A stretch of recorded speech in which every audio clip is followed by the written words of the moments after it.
Hello and welcome to Always Bored, Never Boring. I am so excited about today's video because I was lucky enough to receive an early review copy of Mass Effect Priority Hagalaz from Modiphius. This game has only just gone up for pre-order on the Modiphius website. I will put a link for that in the video description below, and it doesn't go on general release until November the 7th, which is, as I'm sure all the fans know, N7 Day. Mass Effect is a fully cooperative campaign-based adventure game for 1 to 4 players, designed by the well-known and incredibly popular designer Eric Lang in collaboration with Calvin Wong Zi-Lun. It tells an entirely new story set during the events of Mass Effect 3. It was described to me as being like DLC for the video game. So you will get to play as characters you love and fight the enemies you hate, but fans of the franchise aren't going to feel like they are retreading old ground. And don't worry if you've never played a Mass Effect video game, neither have I. So let's do a quick run through of the content and then we will drill into some of the really cool stuff like the campaign system and the dice pool. This game doesn't have a board, instead you play across the pages of a book. There are 14 missions in total, each of which is a double page spread. On the left you have the mission setup and special rules, on the right you have the mission map where the gameplay takes place. This is actually a very neat and effective way to present a mission, ensuring you have all the information in one place, although some people will lament the lack of exploration or dungeon crawling elements where previously unrevealed sections of the map are gradually introduced. All the pages, by the way, are thick with a gloss finish, meaning you can write notes directly onto the book with the provided wet erase pen. Next we have our rules book. It clocks in at 42 pages, but the rules are surprisingly concise and easy to digest. Under that is the narrative book. I can't show you any of that because it's full of spoilers, but at certain points during an adventure you will be directed to read from this book. Next is the campaign board and then the 5 character sheets, which we will take a much closer look at in a moment. All of these have that same glossy finish so you can write on them. There are 2 punch boards of tokens. These are a decent thickness with clean, clear modern iconography. Most of them represent enemies because there are no enemy miniatures included in this box. But fear not, if you love painting and miniatures, Modiphius are offering upgrade kits. You can buy lovely 32mm scale resin miniatures to replace most of the tokens while you are playing. And of course, those miniatures can also be used in other sci-fi games like 5 Parsecs from Home.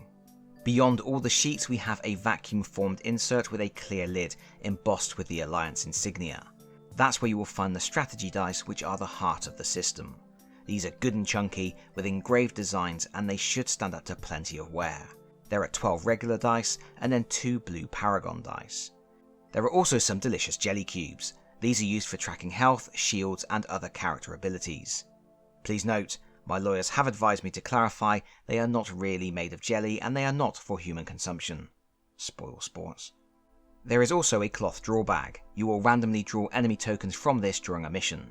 I do like to see a decent draw bag included with a game, and this one has the Alliance insignia on it.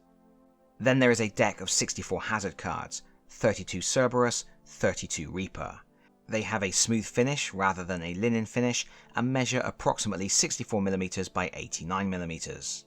And here is our special Mass Effect branded wet erase pen for use on the maps, the character sheets and the campaign board.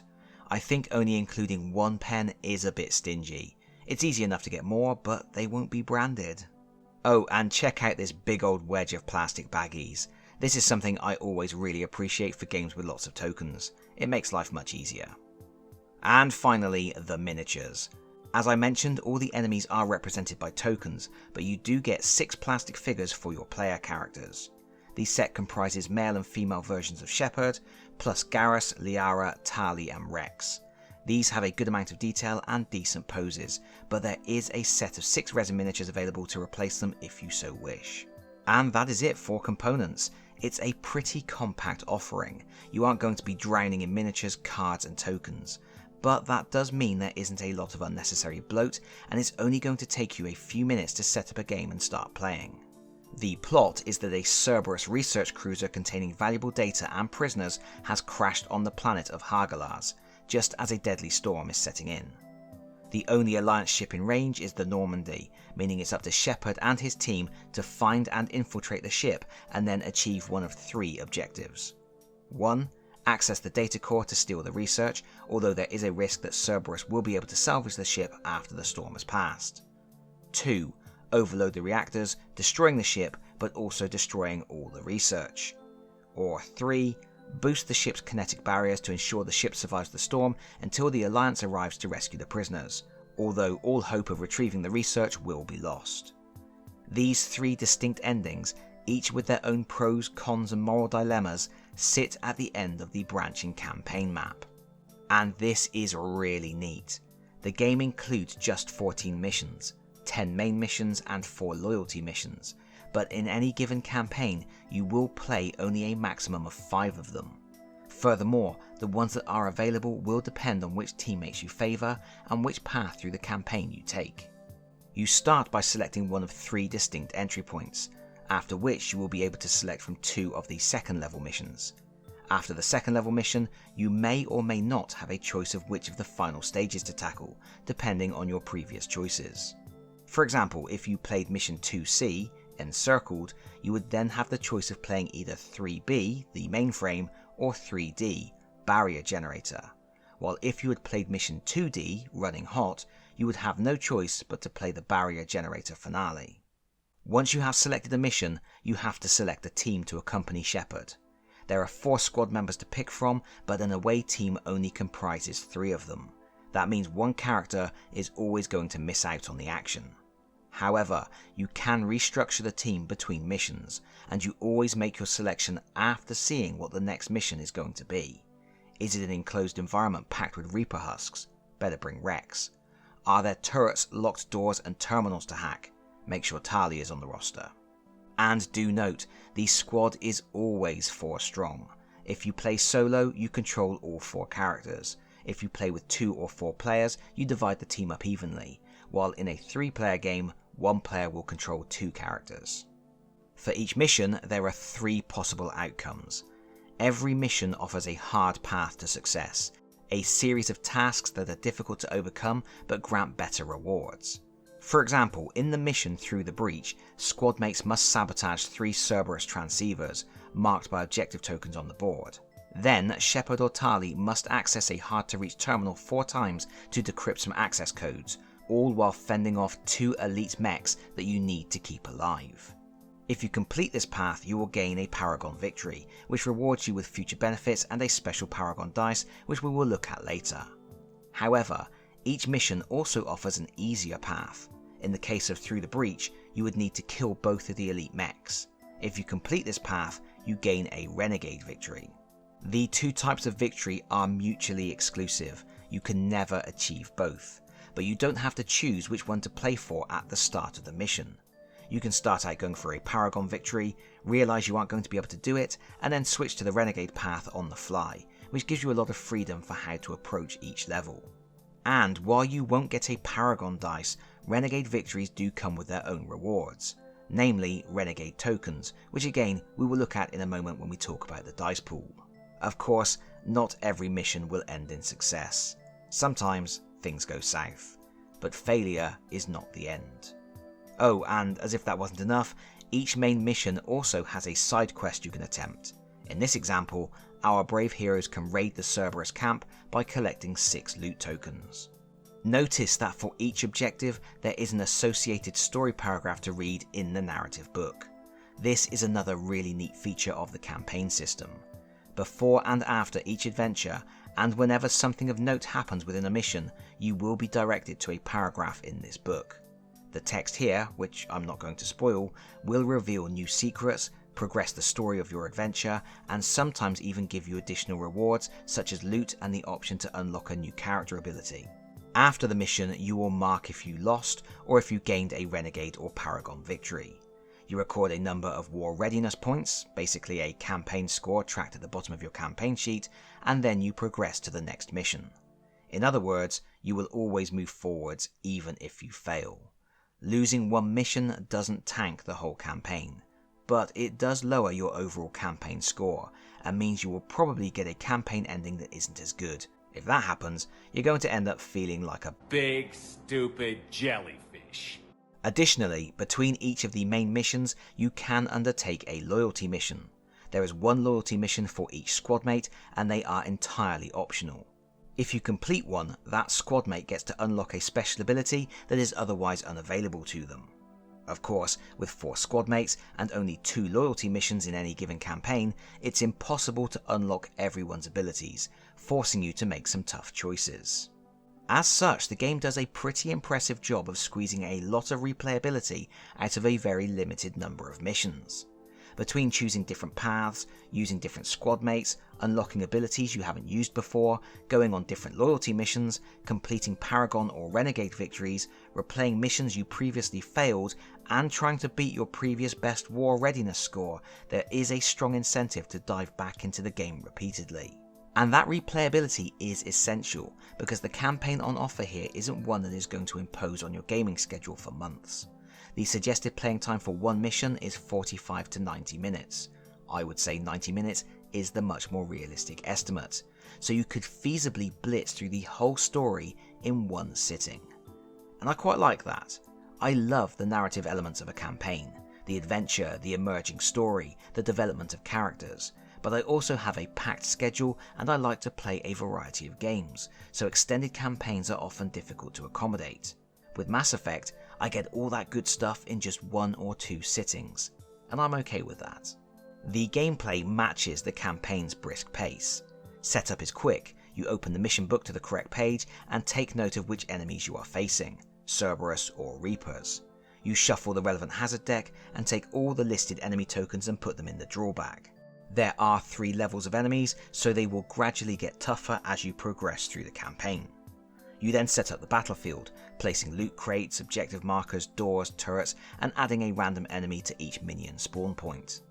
Missions will also have elite enemies with special rules that may be placed at the start of the game. Then you select your 3 squad mates to accompany Shepard and place all of the characters on the starting hexes. Each character has a shield, tracked with a blue cube, and health, tracked with a red cube. These are set to maximum. Some characters may also have additional tokens for their unique abilities. Shepard then gets the on-point token, meaning they will activate first in the first turn. Finally, you create the dice pool. To begin with, this comprises 12 strategy dice. However, you add 1 blue Paragon dice for each Paragon victory in the campaign so far. Additionally, each character receives a Renegade token for each Renegade victory. Play then proceeds in rounds. First, the controlling player of the character on point draws 1 hazard card for each character, placing it face down next to their character sheet, and then they collect together all the dice that form the dice pool. The player on point will then roll all the dice. These 6-sided custom dice represent actions the character may be able to take on their turn. There is an icon that allows a move of 2 spaces, an icon that allows a move of 3 spaces, an icon that lets the character make a standard action, an icon that lets the character make an enhanced action, an icon that allows either a move of 2 spaces or a standard action, and a star symbol that triggers the character's core ability. After rolling, the controlling player can choose to spend a Renegade token, if they have one, to switch the result of any 1 dice.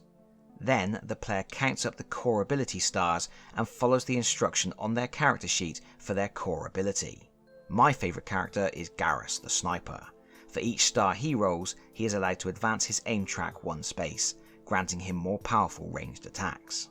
After resolving the stars, those star dice are re-rolled, and again any stars are resolved and re-rolled until there are no stars left. Then the player uses dice to take actions. Initially, a character can only use a maximum of 3. However, if there are blue Paragon dice in the mix, they can be used as bonus extra actions.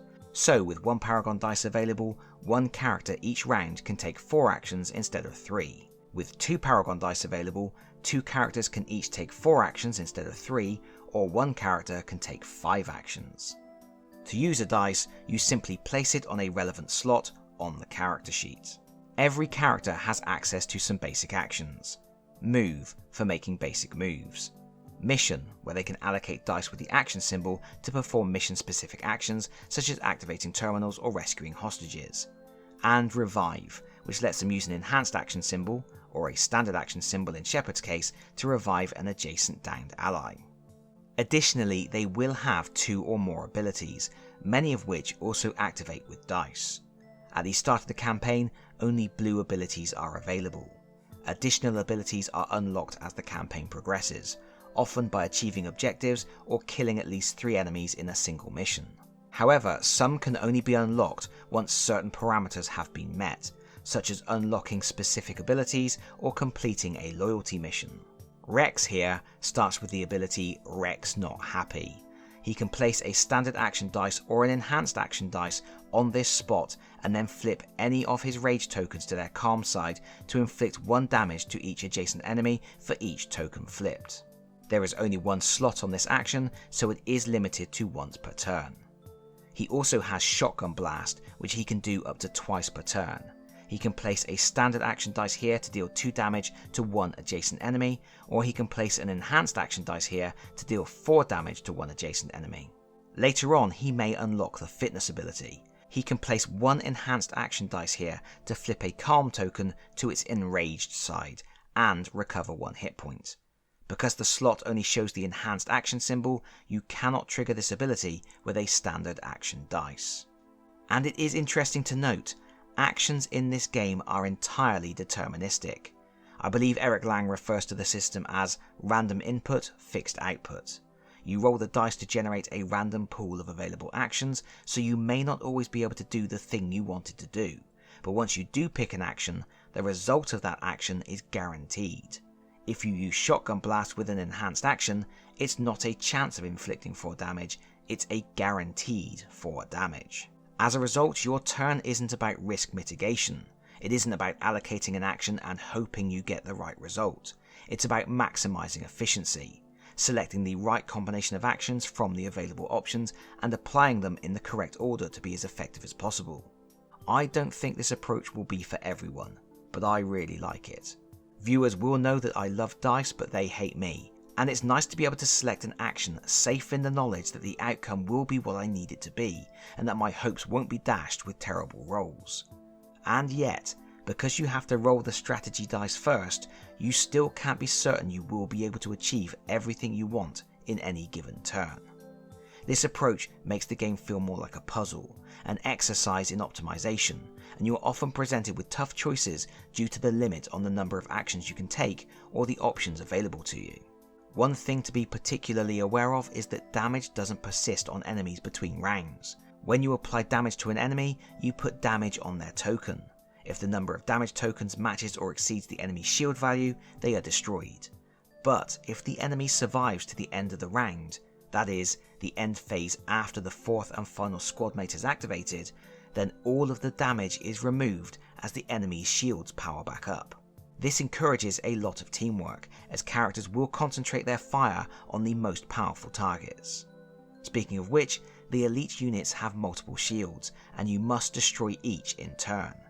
Damage is stacked on the first shield layer until it is matched or exceeded, at which point that shield is disabled. Any excess damage is discarded, but now subsequent attacks will start chipping away at the next layer of shielding. No matter how hard you hit an elite, it's impossible to kill it with a single attack. As a result, elite units tend to stay in play for a long time, and you will often experience protracted games of cat and mouse, which makes confrontations with bosses much more compelling. Positional play is also key, adding to the puzzle-like nature of the game. Characters can always target adjacent enemies, but at range they have to consider line of sight, which cannot pass through doors, walls, and barricades the character isn't adjacent to. Also, line of sight can only be drawn in straight lines directly through the 6 edges of each hex space on the map. Moving into the right position isn't always easy either, as if at any point a character moves from a hex adjacent to an enemy to a hex that isn't adjacent to that enemy, they will take damage from an attack of opportunity. It's not uncommon to find that through bad play and some bad luck, certain members of the team are completely pinned down, forcing allies to give up on current objectives and haul ass to save them. Once a character has completed their actions, they then have to reveal the hazard card allocated to them at the start of the round. This card will specify how enemies react. Usually, a certain enemy type will activate or spawn. And enemies use the most basic of basic AIs. When they activate, if they are adjacent to a character, or if they have a ranged attack and a character is in line of sight, they will attack the character with the least hit points. Damage is first applied to the character's shield bar. Once the shield is fried, additional damage is applied on their hit points bar. This is pretty cool because your shields will recharge at the end of each round, but your health points won't, so enemies will continually drain your shields to chip away at your health bar, but if you can survive to the end of the round, your shields come back online, giving you a little bit of breathing space. And if a character should get knocked down, it's not usually the end of the world. They are taken temporarily out of action, removing 3 dice from the strategy dice pool, and they take no further actions and do not draw any hazard cards until another character moves next to them and uses the revive action to bring them back into play. The only exception to that is if Shepard goes down. If that happens, it's instantly game over. Often an enemy won't have a visible target. In these instances, the enemy will simply move 2 spaces, or 4 spaces if they have the rush ability, towards the active squad mate, or failing that, the closest squad mate. It's really quick and easy. You don't spend a long time working out what an enemy would do. They attack or they move, that's it. And that's great. I guess some people may find it a bit shallow, but I feel that's what a game like this needs. Something punchy and impactful that keeps the game chugging along at a decent clip and ensures your characters are always under pressure. Once a character has finished their turn, play passes to the next character in a clockwise order. That character will now get to roll any dice that were not previously used. However, before rolling, they have the opportunity to lock 1 dice to secure its current result. This is a nice way to offset the reduced size of the pool, but it also comes with its own interesting dilemma. The more dice you roll, the more chances you have of rolling stars to trigger your core ability, but the more risk you have of failing to get the actions you really need. Lock a dice and you are guaranteeing you can do at least 1 action you need to do, but that safety net could cost you the chance to do something more spectacular. It's a clever little bit of dice mitigation that adds an additional layer of decision making during each character's strategy phase. And so the round will continue until all 4 heroes have activated. At that point, there is an end phase when all dice on character sheets for characters that haven't been downed are returned to the dice pool, and all shields regenerate to maximum for both the heroes and the enemies. Any ability tokens on character sheets stay as they are, so Garrus, for example, doesn't reset his aim tracker, enabling him to continue ramping up his potential damage over several turns until he uses it. The on-point token is then passed to the right, meaning the character who activated last in the previous round and therefore had the least options will activate first in this round and will have the most options, which is great. The game cycles through this simple loop until the heroes achieve a Paragon or Renegade victory, or they fail, and failure comes in 2 flavours. First, as I already mentioned, if Shepard is taken down, the mission ends immediately, and that is a really clever balancing mechanism because Shepard is awesome. He, and I'm saying he because we are using the male version in our games, is the best character by far. He has the most health, he is the most versatile, and he has more unlockable abilities than anyone else that all add up to make him a real powerhouse. Late in the campaign, he can set people on fire at the start of his turn, heal his allies, regenerate his own shields just by moving, tactically reposition himself, and make super-powered attacks. But all of those perks come with the weight of responsibility. He's the team leader. Lose him and it's all over.